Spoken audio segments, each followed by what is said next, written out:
Welcome back to Capture Guru. Today we're going to be having a look at a review on the new Sony A7.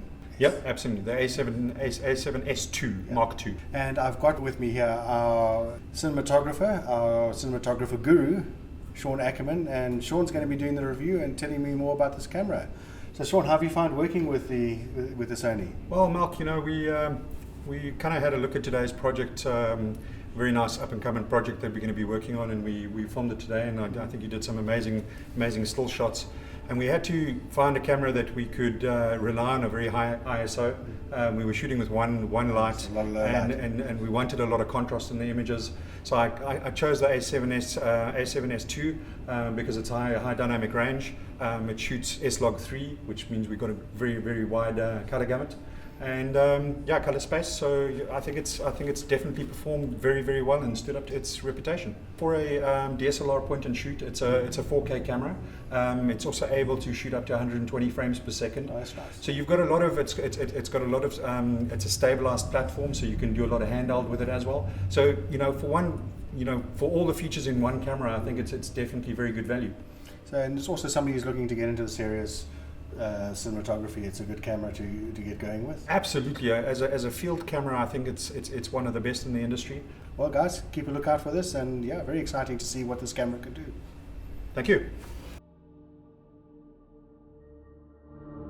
We finished our shoot yesterday after a nice long day of 14 hours of shooting. Really had the opportunity to test this little monster out. I think there's a lot of reviews out there on the internet. I think if you guys really want to get into the technical details, I think rather go into those reviews. This is more from my experience on the camera and what I've experienced in the camera.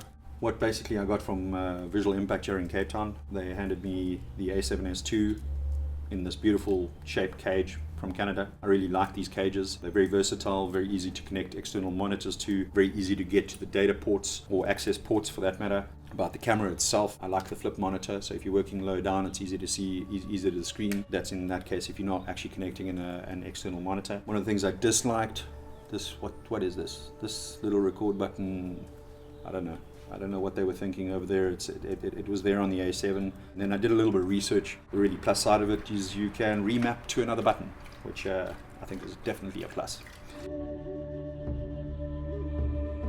One of the things I noticed was in 4K with S-Log2, I was shooting, I think it's native ISO, it doesn't go lower than 1600, and I think at 100 frames per second, its native is at 3200 ISO. The reason for this, I think, is that they underexpose dramatically, and that's why they have to maintain the high ISO ranges.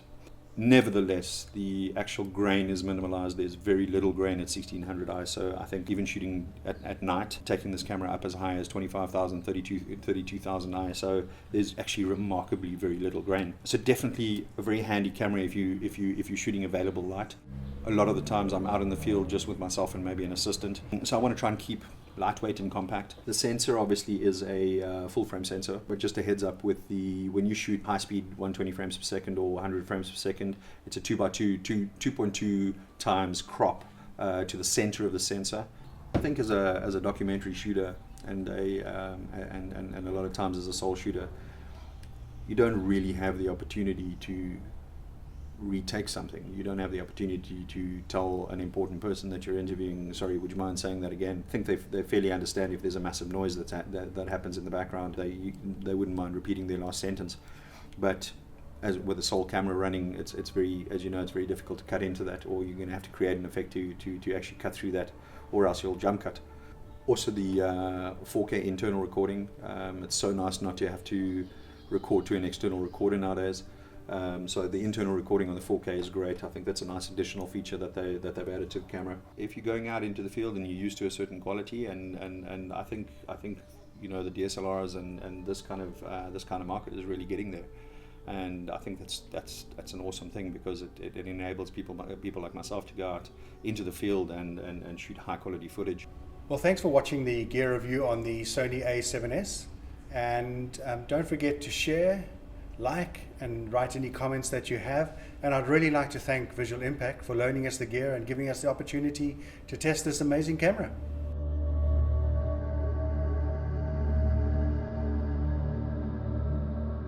Gotcha, Guru.